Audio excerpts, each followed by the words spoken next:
Objection. If there's an objection, then we vote. Okay. So may we proceed with the vote, Madam President? Mr. President, I was earlier, it was the manifestation of the presiding officer, the Madam Chairperson, that after Senator Lacson, I be allowed to speak, Mr. President. Are we now curtailing my right to speak, Mr. President? Madam Chair, We are can I not able answer to that? ask questions as to why we are amending the rules.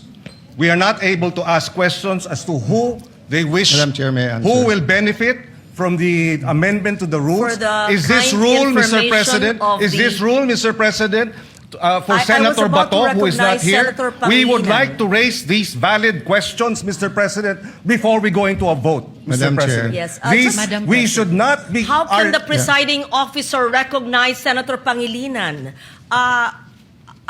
Please know that I would never curtail your right to speak.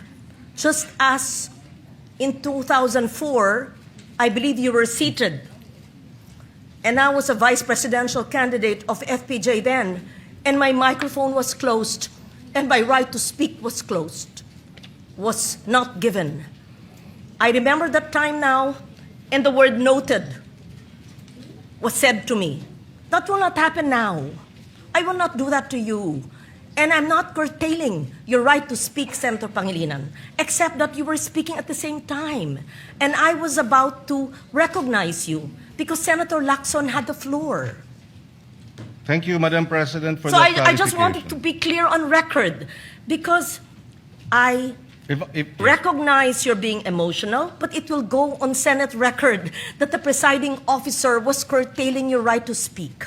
I would never do that. And I would not do what I experienced in 2004 in the House of Representatives in the canvassing of the votes then. Mr. President. Thank you. Madam President, with due respect, Mr. President, I was I'm not yielding- referring to the Madam presiding President, officer. Yeah, I'm yielding the floor to Senator Pangilinan. Yes, Thank thank you. you, Senator Lacson. We recognize Senator Francis Pangilinan. Yes, Mr. President, and allow me to clarify, Madam President. I was not referring to the presiding officer in terms of the curtailing of my right to speak and to raise questions, Mr. President, because it was the Senate President who was moving to divide the House, Mr. President, without sufficient debates. Mr. President, this is the first time I'm going to experience this in a long time wherein debates are now being curtailed because there's a Since you're motion not to being divide the curtailed, House. we would like to hear your objection to the motion. Thank you. Mr. President, there are a lot of questions that have to be raised as to why this amendment to the rules is being undertaken at this time. Precedent provides, Mr. President, that when we amend our rules, we do so by way of resolution. We do not have that resolution now. In fact, Mr. President, a total 48 amendments of our rules all went through resolutions. This is the first time after 48 amendments, Mr. President, that we do not have a resolution so that we can Point vote of order, Madam Chair. and amend the rules properly, Mr. Yeah, President. point of order. Point of order takes Yes, precedence. Senate President. Point of order takes Yes. precedence. First over of all, everything else. I hope we learned our lesson. Senator Pangilinan already apologized to Senator Padilla, then now you're shouting at us. No? No, the record will show. Nakatape naman eh. Ang taas-taas ng boses nyo eh. Di ba? You were shouting at kaya nga hindi magkarinigan. Now, what's my point of order? We are not discussing the merits yet of the amendment. No one's curtailing your rights because wala pa tayo dun eh. Ang pinagbobotohan natin ngayon, kung pwedeng i-take up sa floor o hindi. Yun ang itinatake up natin.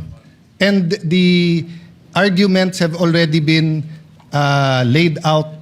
And Senator Pangilinan and I were together in 2009 where we had debates here where Senator Enrile did not even allow amendments.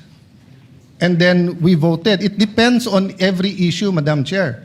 There's no specific rule of the amount of time. I was asking the gentleman about certain issues in one resolution. He refused nga for further interpellation and said it's time to vote. They were the majority. So, Madam Chair, we're here. We're willing, Senator Marcoleta is ready to take questions. Ang pinagbobotohan lang po natin ngayon, simple lang. Whether or not we can take, whether or not the proposal to amend the rules is in order. Yung pa lang ho. Yung specific amendment, sino magbe-benefit, paano magbe-benefit, etc.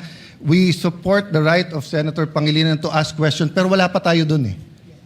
So, again, may I raise the previous question, Madam Chair, the point of order, the parliamentary reason. Go ahead. Be given the